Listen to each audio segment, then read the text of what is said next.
people call me the girl who was shot by the Taliban, and some, the girl who fought for her rights. Isang bala para siya'y patahimikin ang nagpalakas ng kanyang boses para marinig siya ng buong mundo.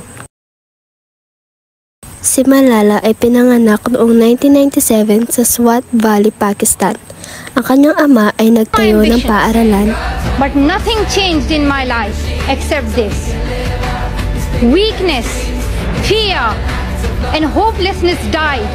Strength, power, and courage was born.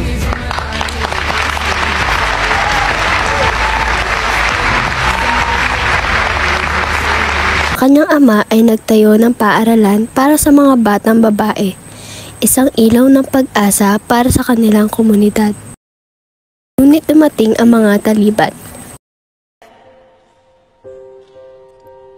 I had two options.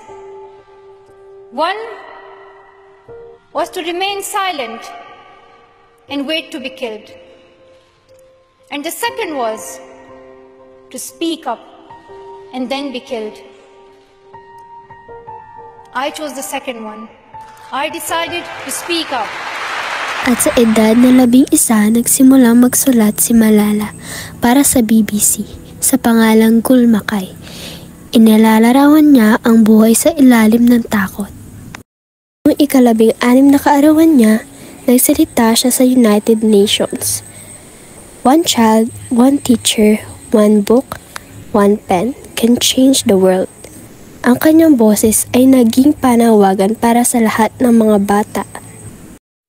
One child, one teacher, one book, and one pen can change the world.